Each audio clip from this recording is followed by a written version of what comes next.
What's going on, guys? It's Jack Gillis 1875 here, and today we are starting the Magdeburg RTG.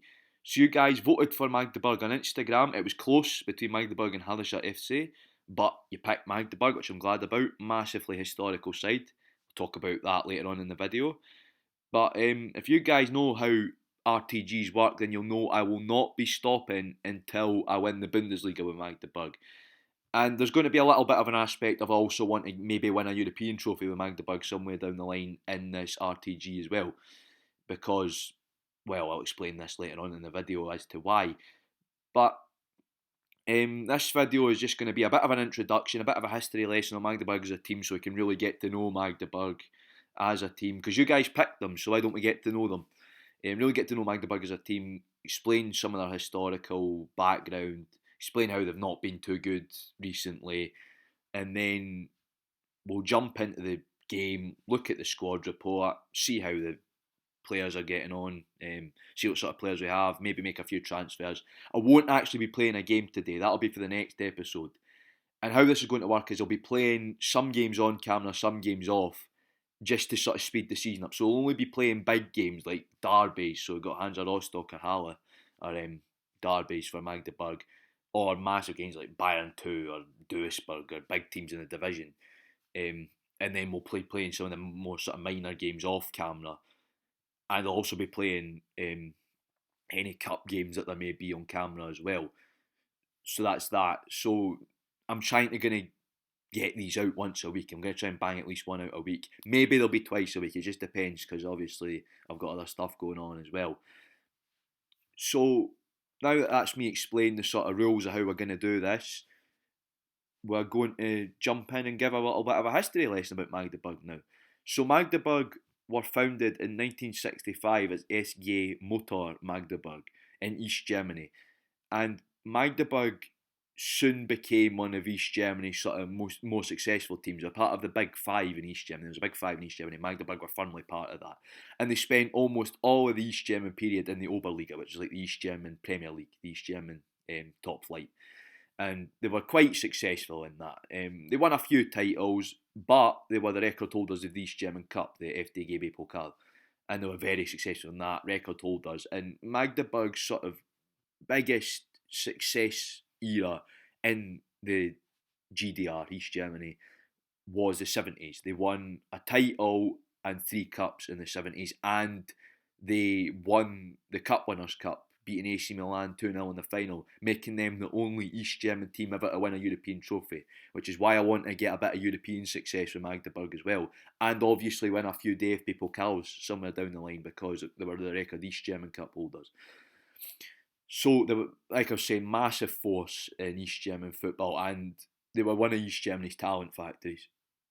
They created a lot of great players, like for example Joachim Streich, who is the record East German goal scorer of all time. He's the top Oberliga goal scorer of all time. Jürgen Sparwasser, they created him. He was a centre forward for Magdeburg, one club man.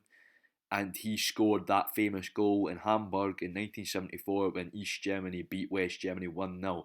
The only time the two Germanys ever met in competitive football, which was amazing. So they were a massive side in East Germany. Sort of the 80s, they had a bit of a slump, but they still managed to pick themselves up a cup in the 80s. But then came the Wende, which is what the Germans call the reunification and sort of the peaceful revolution in East Germany. And like a lot of old East German teams, Magdeburg was sort of chucked in at the deep end a bit, and they were not successful in a united Germany. They haven't really been successful in a united Germany. At the lowest ebb, they've been in the 6th division. The highest Magdeburg have climbed the United German setup was 2 seasons ago when they were in the Bundesliga 2. They came dead bottom in the 3 Liga. They were hoping to come straight back up, but they barely survived in the 3 Liga, only managing to stay up by the skin of their teeth last season, literally last day, and they drew. Luckily for them, both Zwickau and Chemnitz lost, which means they could stay up, and that means I can do that video today. So I don't know how many episodes this is going to last, but that was a little bit of a history lesson on the team, a little bit of an introduction to Magdeburg. So now we're going to jump in and get acquainted to the squad. I'm looking forward to doing this. well, it's technically 2019 in the game, but it's 2020. We're back. We've talked about Magdeburg in the 70s. We've talked about the misfortunes after the wall came down. We're now here with Magdeburg, and it's official. I am the Magdeburg manager. So, going to have a wee look about. We might make a sign in this video. I don't know yet. We're going to have a wee look about the squad. But first of all, we'll see what a backroom team's like. We'll see who's in charge of what. So let's do this. So let's look at what we've got.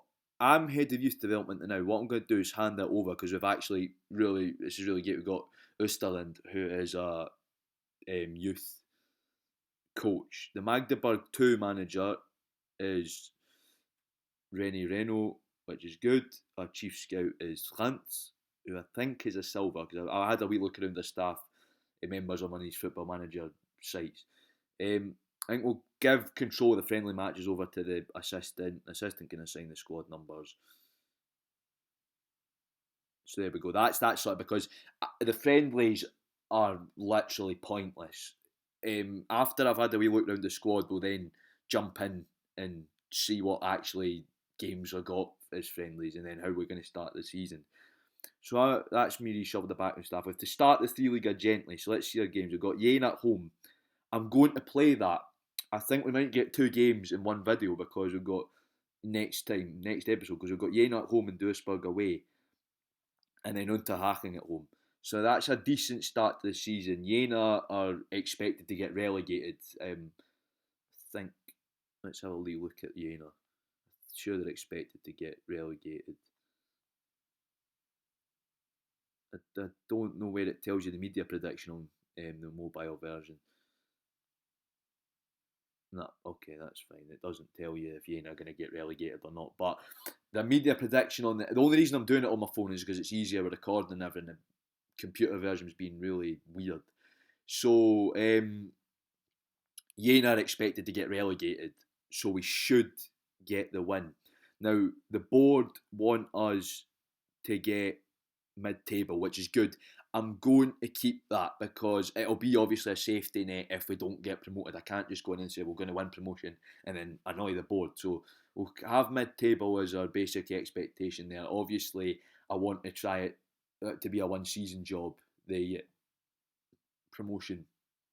It might be 2 seasons, I don't know, because like I was saying earlier, the Dritte Liga is really competitive. So the backroom staff welcome us to the club. Let's see who we've got in the staff.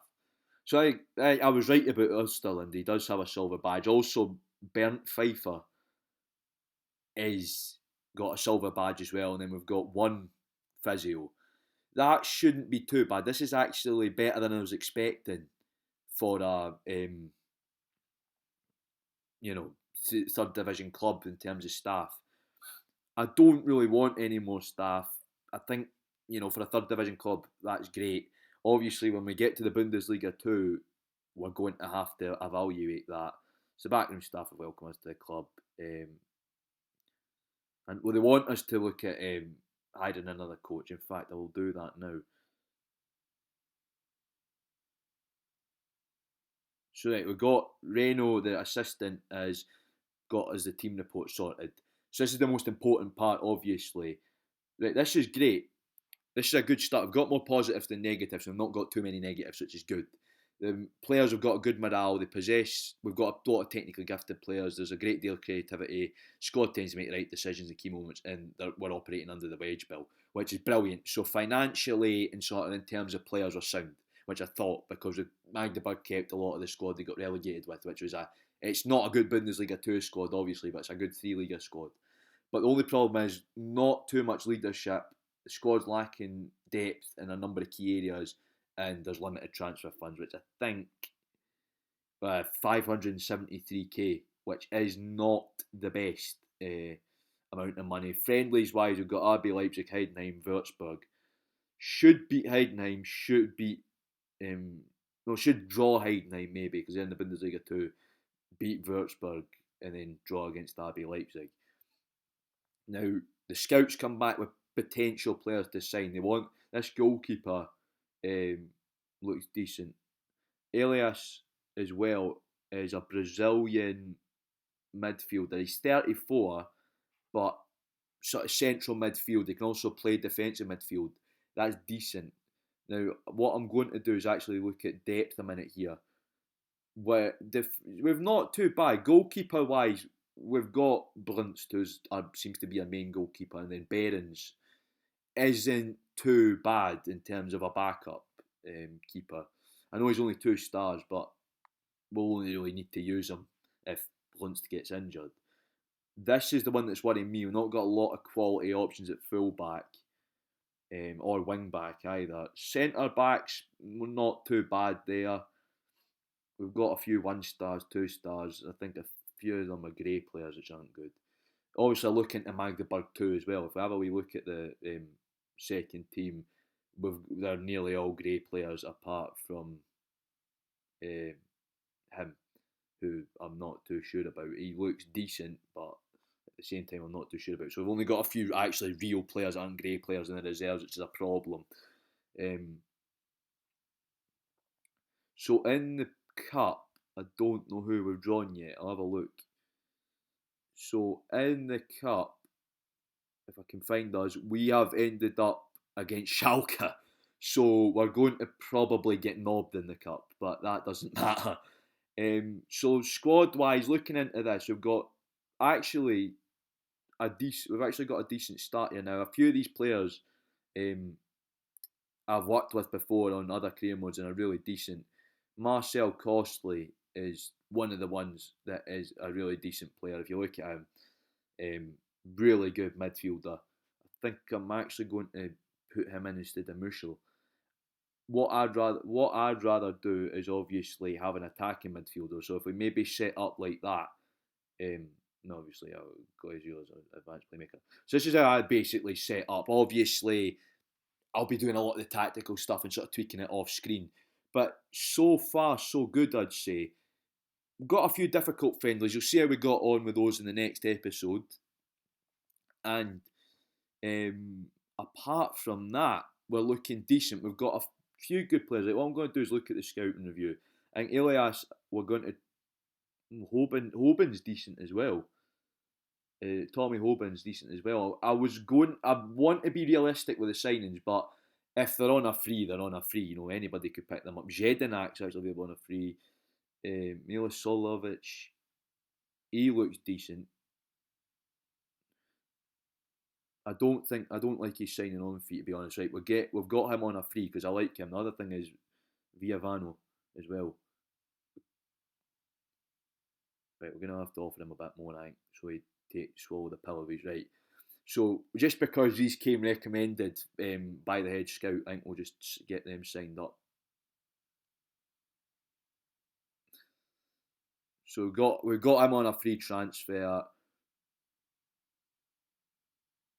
and we've also got Vivano on a free transfer. And already Priesinger is glad that we've improved the squad. Now we've got the 4 applicants. Pizzone will offer him. We've offered him the thing, right? What badge is he? We've got to go. Now that we've hired the extra coach now as well, which I'll have a look. He has got a bronze badge, but we've got Osterland anyway, so it doesn't really matter. So that is us.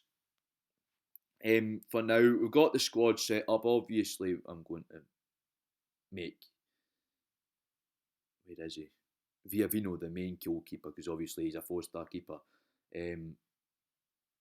So yeah, we've got that. We got 2 free transfers in, and we've already put ourselves in the red in terms of the wages. So I might have to muck about with the budget. So we got 2 free signings in.